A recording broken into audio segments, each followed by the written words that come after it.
masochiste, puisque je prends la parole après des intelligences qui dépassent la mienne vraiment de très très loin, après un génie des médias, de la télévision et de la radio, et un maître de l'élocution. Il faut une sacrée dose de masochisme pour prendre la parole après vous. D'ailleurs, maître, je vous demanderai peut-être vos coordonnées, parce que ancien, je le deviens un peu plus chaque année, timide, je le suis depuis toujours. Malheureusement, je n'ai jamais réussi à marier les deux mots et à devenir un ancien timide. Et j'aurais grandement besoin de vos services, je vous en remercie.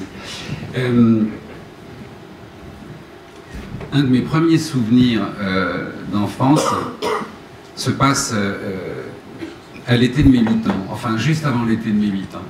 Je m'en souviens vraiment bien parce que c'est la seule et unique fois de ma vie que j'ai eu un prix.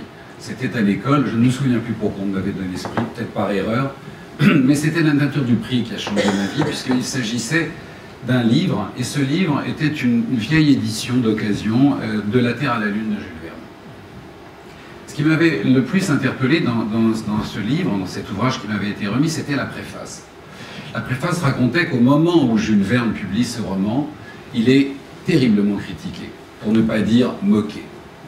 Comment peut-on écrire quelque chose d'aussi ridicule que de mettre un homme dans un boulet de canon pour l'envoyer sur la Lune?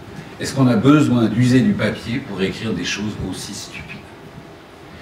Je me souviens de cette lecture qui avait marqué ma vie parce que 8 semaines plus tard, à 3 h du matin, ma mère vient me chercher dans la chambre, c'était une chose assez inhabituelle, me conduit dans la chambre de ma grand-mère et sur un poste de télévision en noir et blanc, je vois le premier homme marcher sur la Lune.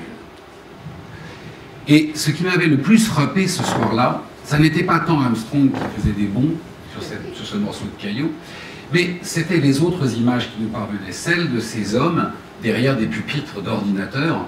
L'ordinateur n'existait pas, sauf dans les salles de la NASA. Ces hommes qui représentaient le summum de l'intelligence. Vous vous souvenez d'eux, ils étaient pour la plupart d'entre eux en chemise à manches courtes avec leurs petits nœuds papillons devant ces écrans. Et j'ai ce souvenir d'enfance où je me suis dit en les voyant, ces hommes qui représentaient l'intelligence absolue, combien d'entre eux sont là ce soir parce qu'à mon âge, ils avaient lu de la Terre à la Lune? Combien d'entre eux se sont mis à rêver en lisant Jules Verne et avec une obstination incroyable ont réalisé ce prodige qui fait qu'un homme a marché sur la Lune? Quand j'étais enfant, mes plus grandes terreurs n'étaient ni les fantômes, ni les loups-garous, ni les monstres. C'était en fait, aussi étrange que cela puisse paraître, des êtres qui avaient apparence humaine. Très souvent d'ailleurs, l'apparence de parents, d'élèves, parfois même de nos professeurs.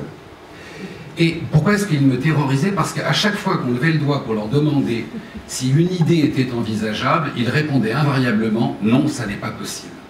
À tel point d'ailleurs que nous avions fini, mes copains et moi, par les appeler l'armée des impossibles. Et la première confrontation avec cette armée des impossibles a eu lieu dans un événement d'ailleurs assez tragique où le père d'un de nos amis, et nous étions encore très jeunes, est mort d'une défaillance cardiaque à un âge où on ne devrait pas mourir. Et le père d'un de nos autres amis était médecin. Et alors nous lui avions demandé, mais pourquoi est-ce qu'il est mort? Et il nous avait répondu, parce que son cœur était trop faible et qu'il ne pouvait pas continuer à vivre. Et donc, avec cette, je dirais, avec cet enthousiasme de l'adolescence, nous lui avions demandé, mais on ne pouvait pas lui changer son cœur?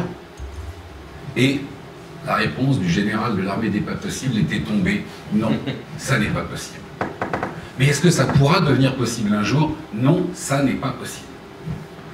Et toute ma vie, j'ai rencontré et je me suis confronté aux membres de cette armée des pas possibles. Bien sûr, la révolution technologique du XXe siècle a réduit les rangs de cette armée. Comme vous le disiez tout à l'heure, difficile aujourd'hui de dire que quelque chose n'est pas possible et ne sera jamais possible sans paraître péremptoire. Combien de choses qui appartenaient à la science-fiction de mon enfance sont devenues aujourd'hui des choses de notre quotidien et des éléments de notre quotidien. Excusez-moi, comme je ne suis pas un professionnel de l'art, j'ai quelques notes pour savoir où j'en suis.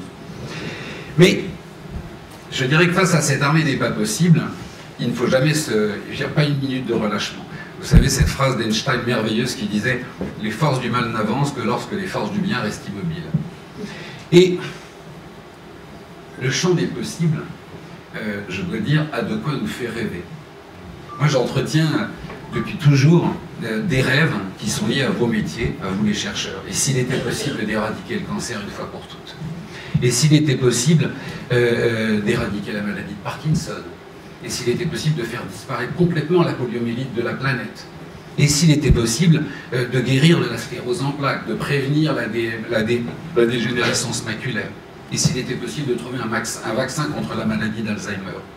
S'il était possible de fabriquer des organes artificiels pour lutter contre la pénurie d'organes, de dons. S'il était possible, peut-être un jour, de transférer un cerveau. Et s'il était possible, et je terminerai par ce possible-là, un jour, d'éradiquer la faim dans le monde, parce que la faim dans le monde, c'est une maladie. Ça n'est pas une maladie de l'homme, mais c'est une maladie de la planète. Il y a... pardon, on n'arrive pas un petit peu d'eau. Il y a quelques années de cela, merci beaucoup.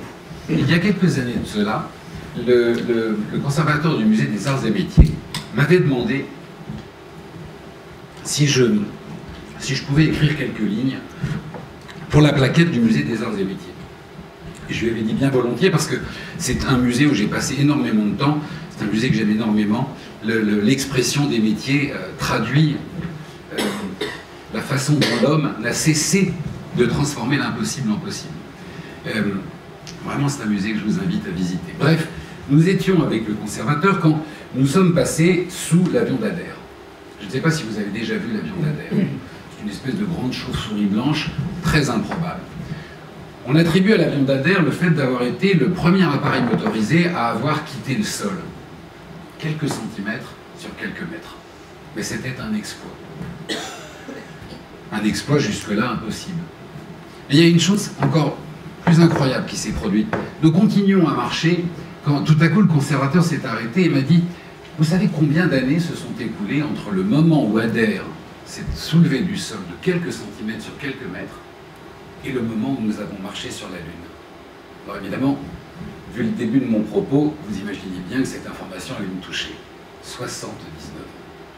Il nous a fallu seulement 79 ans pour faire de quelques centimètres un prodige et marcher sur la Lune. Je repensais aux généraux de l'armée des impossibles de mon enfance et je ne peux vous cacher que je souriais énormément.